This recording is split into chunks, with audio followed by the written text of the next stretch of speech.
Hello everyone, welcome to today's tutorial on rotational work, energy and momentum. So this is under tutorial sheet 7. So we are going to do the questions under tutorial sheet 7, but before we start solving the questions, let's try to familiarize ourselves with some of the terms from rotational motion or rigid body rotation. So in the previous tutorial sheet, you had talked about terms such as angular speed, which was represented by omega. Talked about angular acceleration, which was represented by alpha. We had angular displacement, which was represented by theta. Then we also had this was centripetal force, which was represented by Fc. So we have these terms, and there was a relationship that was raised between linear terms and rotational terms, such as the velocity, which is a linear term, is equal to r multiplied by omega. So if you are going to relate linear speed and angular speed, this is the relationship. If we are going to look at the relationship between centripetal acceleration or tangential acceleration, this is going to be tangential acceleration is going to be related to the angular acceleration with this formula. Then theta, which is the angular displacement, was related to the linear speed by the formula r theta, and we have that. So meaning that the centripetal force is related to the tangential force by the formula m r omega. Okay, yes, mr omega. So we have these terms, and they are going to be helpful to us as we go on.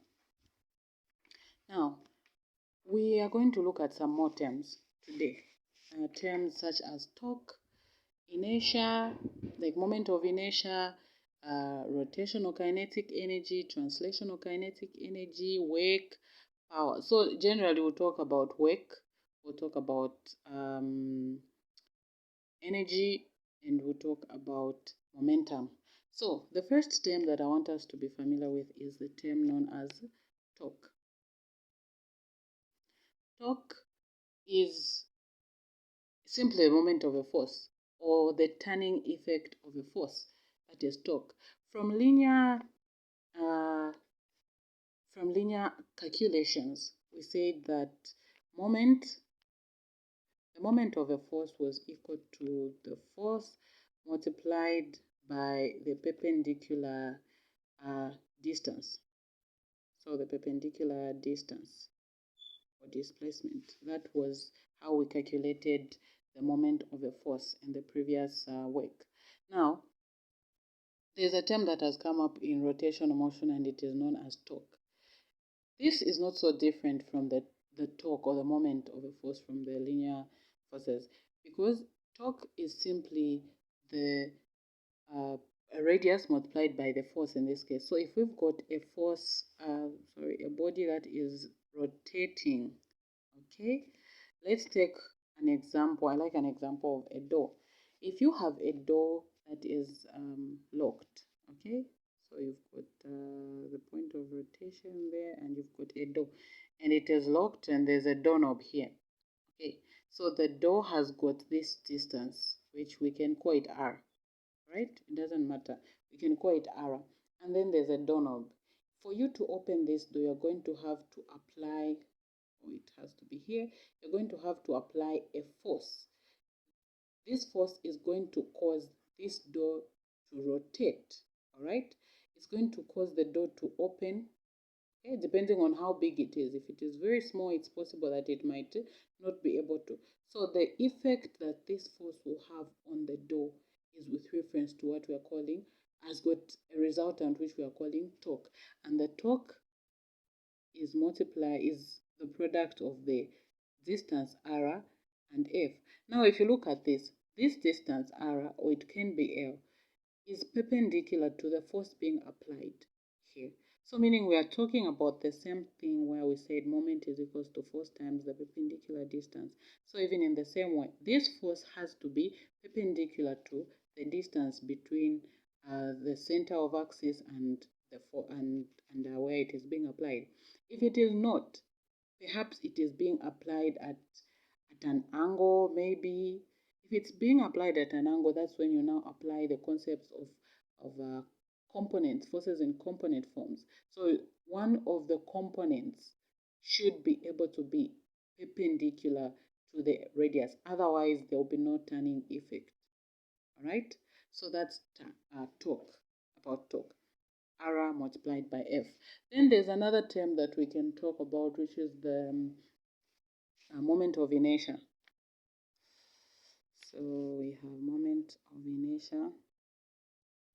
Moment of inertia. It is represented by I. So the moment of inertia of a body is a measure of the rotational inertia of the body. Okay, so if an object is free to rotate about, like for instance this door, it is free to rotate about. Okay, if it is free to rotate about, it is difficult to set it into rotation if its moment of inertia is large. So if let's take for instance, how do I explain this? The moment of inertia of a body, like I said, is a measure of the rotational inertia of that body. So the very body, its rotational inertia is what we are calling the moment of inertia. So if an object that is free to rotate about an axis, like here, it's free to rotate about an axis, is difficult to set into motion, okay? If it is difficult to set into motion or rotation, then its moment of inertia about that axis is large, okay? Because you've noticed that some objects are difficult to move. Even you'd find that this door, if a kid, for instance, was to come and push a certain door, they will be unable to open certain doors because of the fact that maybe the force they are applying on that door is not as much as an adult would apply. But in that case, we can say that the moment of inertia is large if an object is difficult to put into motion. And an object with small rotational motion is going to be easier to rotate about. Okay? So now, the moment of inertia is found by the formula mass times radius. Okay, so if you have got a door per se, it can be in form of a box like this. Okay, and if the distance from here, mind you, doors or any object is made up of tiny particles. So for this to be able to move, each and every particle inside it has to move. So if a particle here is going to rotate, another one here is going to rotate, another one here is going to, each one of them will have to rotate. But what you should know is that the distance, let's say, of a particle that is here from the axis of rotation is different from a particle which is here, meaning the R's or the L's are going to be different for each and every particle. So if I want to find the moment of inertia for each and every one of the particles, then I'm going to have to find the summation of the rotation of motion. So if I say this is particle 1, this is particle 2, particle 3, if I give numbers to each and every particle, then I'm going to say the moment of inertia is equals to mass 1 of particle 1 multiplied by the radius or the distance that it is from the axis of rotation plus uh, particle 2, the mass of particle 2, the radius that it is from the oh, I forgot. This is supposed to be r squared. So this will be squared. That's the formula. It's mr squared. So we'll have this, and then we'll keep on adding all of them. Sorry, just like that. So now we can add all of these. At the end of the day, if we go to mathematics and summation, we are going to come to this mi where ri squared, where I is simply the number of m's or the number of particles that we have, and the radiuses is the number of radiuses that we are having. If we've got 5,000 particles and the like, from chemistry, obviously we can have more particles. But see, that's how we find the moment of inertia. Now, the units for moment of inertia, if you look at the SI unit for m is kg. The SI unit for r, which is the distance, is meters. Since it is r squared, we are going to have that. So I is equals to m r squared in kg meter squared. That's that. Now, there's a term that we are going to encounter at some point, which is known as the radius of gyration. Now, the radius of gyration is, mind you, like I was explaining here, we've got different radiuses for each particle, okay?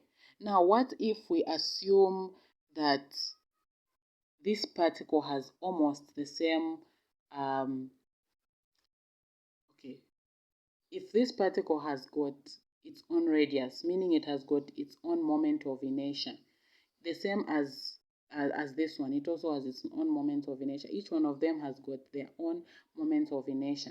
But what if we assume that this object had, or this particle had the same moment of inertia as the whole door or the whole object? What will its radius be? So that radius that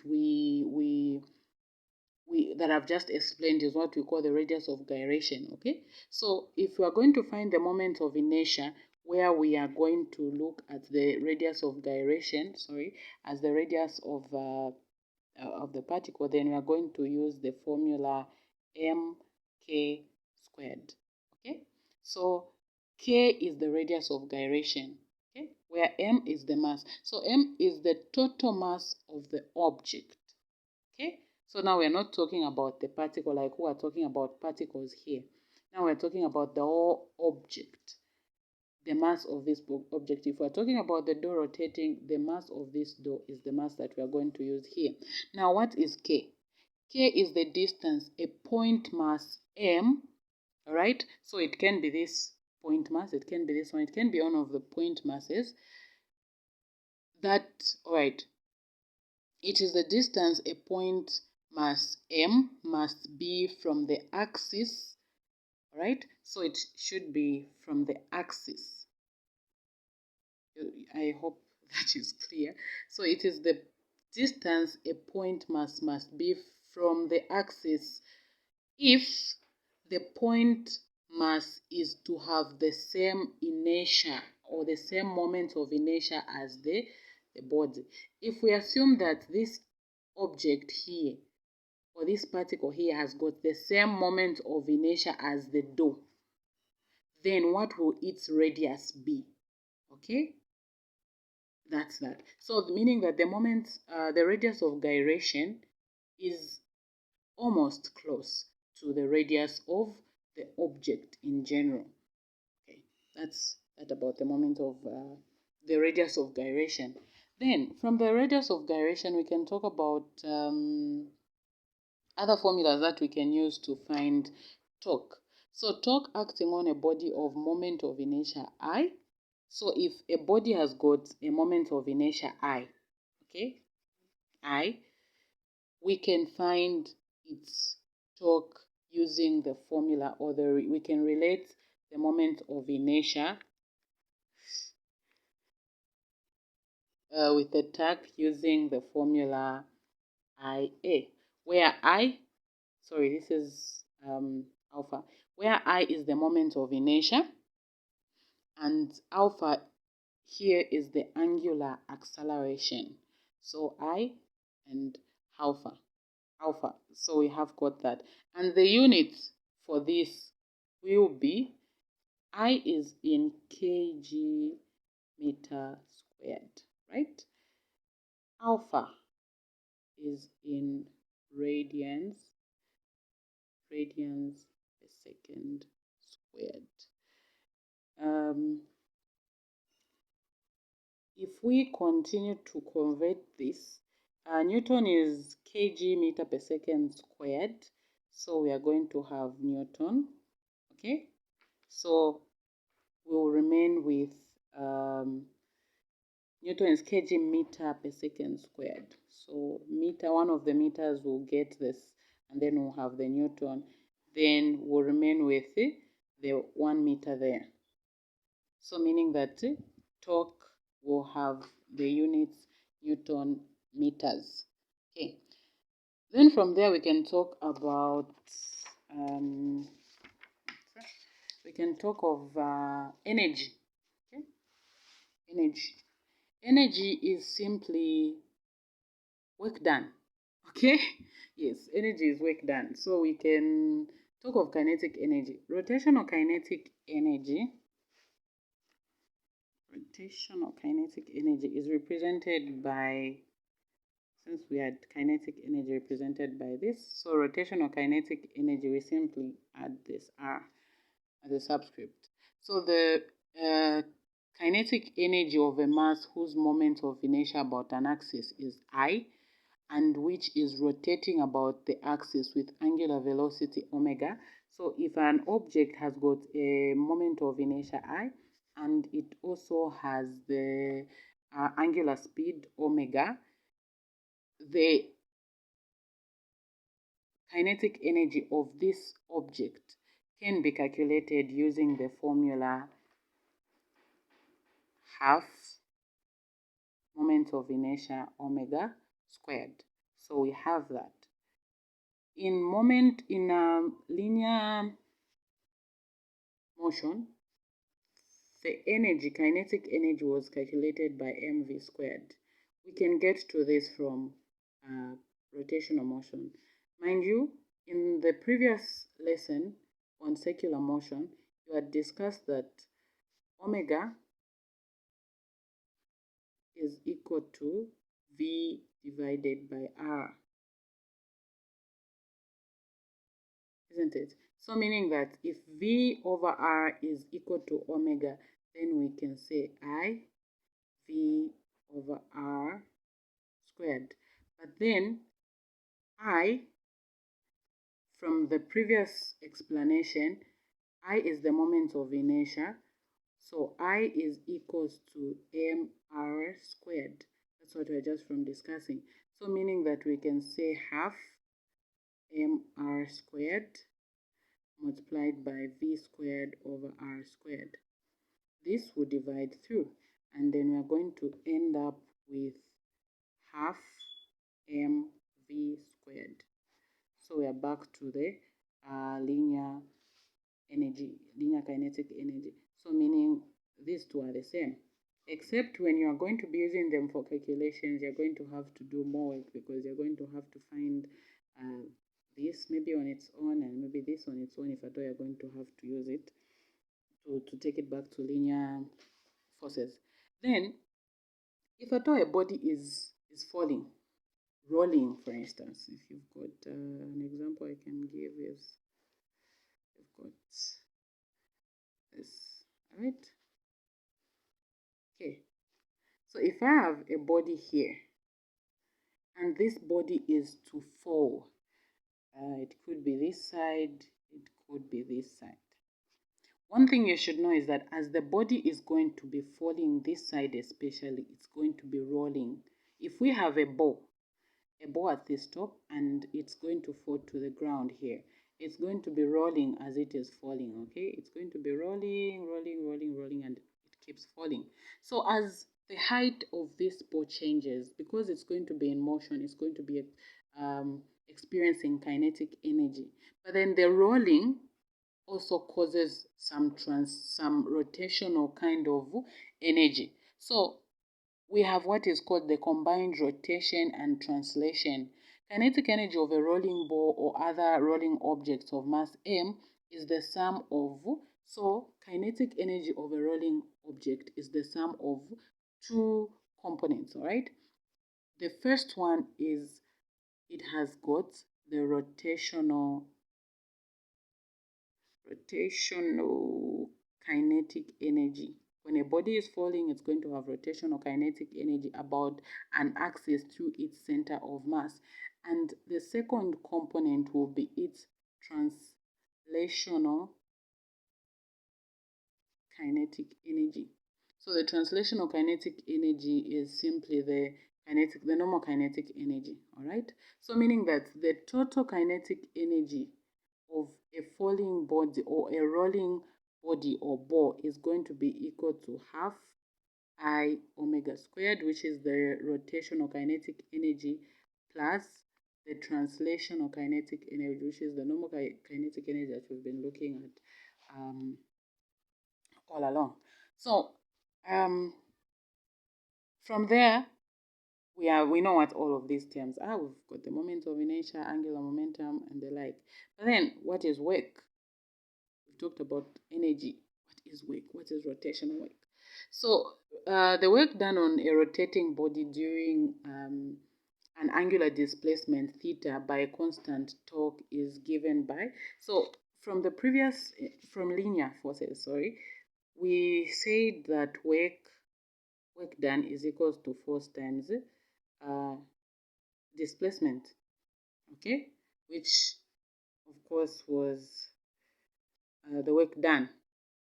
Now, if we want to find work done with reference to rotational motion, we simply say that work is equal to the torque multiplied by the angular displacement theta. That's what we have there. Okay. Now, if you look at this, there's not so much difference. Torque is like, a bit like force. It's like a force in rotational motion, and then distance is displaced like this. So these two are similar. Then we've got the term power. Power transmitted to a body by a torque is simply given by, so power is simply going to be torque. So torque multiplied by the angular speed. From linear forces, linear motion, we said power is equals to force times V. Okay, so we're not, from what I'm sure you've seen that somehow torque in angular components behaves more like a force. All right. Okay, so then we also have from there we've got momentum now. Okay, I've talked about work and energy. So the term that's remaining is momentum. What is momentum? Angular momentum is a vector quantity that has magnitude omega multiplied by the moment of inertia. It is directed along the axis of rotation. So from linear forces, momentum was given by mass times velocity, okay, or mass times change of velocity. So we could have it is as in we can have this or V initial, V final, V initial, like, okay, so we have this as the momentum. But when it comes to angular momentum is represented by moment of inertia multiplied by the angular speed. So meaning that here we can have something like this, where the initial angular speed is represented by omega I, and the final is represented by omega f. So that's what we have. So angular impulse now from moment, because moment takes us to impulse. From linear forces, impulse was equal to force times time. That was taken as impulse. So in the same way, we've got angular impulse, and it has got a magnitude of, so angular impulse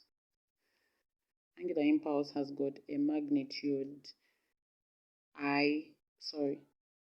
torque multiplied by time. Okay, so T is the time, and T is the torque. This is the torque. And like I kept saying, mostly in linear forces where there is a force, you'd find that in angular components there's torque. It's like, we have that relationship between torque and now I think that's all we can look at for now. All right, another thing that I almost overlooked, the moment of inertia. Moment of inertia is different for different objects. Okay, you'll find that the moment of inertia for a sphere is not going to be the same as the moment of inertia for a square, for a rectangle, and the like. They are different. So I'm just going to give you some of the common ones that have already been calculated for you. So the moment of inertia for a hoop, okay, a hoop or a hollow cylinder. So by hollow cylinder, it can be like, you guys, you can think of a tin for milk, for instance. If you were to remove the space at the bottom and remove the lid, you'll find that it can behave like a cylinder, or it is a cylinder at the end of the day. So that is a hollow cylinder. So such types of shapes, such as hollow cylinders or hoops. Hoop can be an example of a hoop that I can give is it's ichingerengere.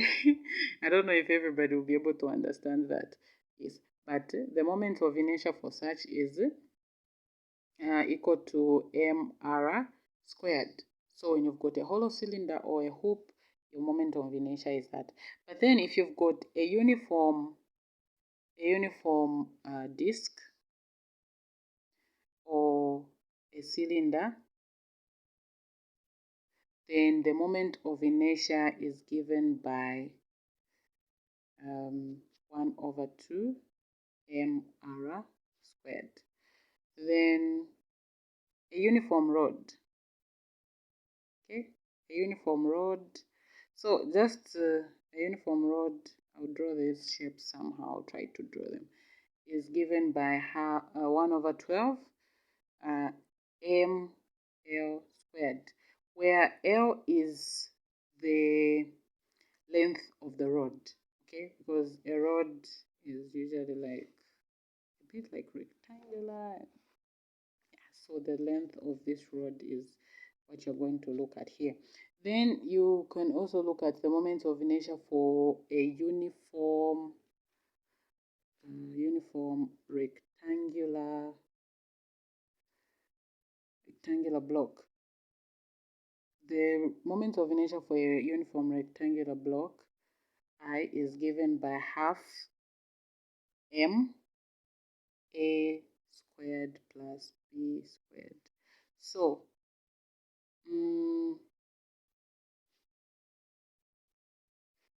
a rectangular block, uniform rectangular block, can be something like this. Yes. So if it's uniform, meaning it is solid, it's got no space inside it, and yes. So A is the side, one side, whilst B is another side. Then we've got a uniform sphere. Uniform sphere has got a moment of inertia which is equals to 2 over 5 mr squared. So you need to know these terms, as in these formulas.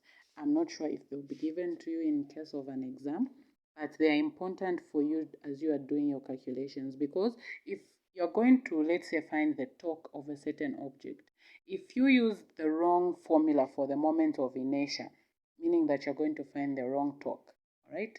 The same goes for most of the other calculations that you're going to be sing.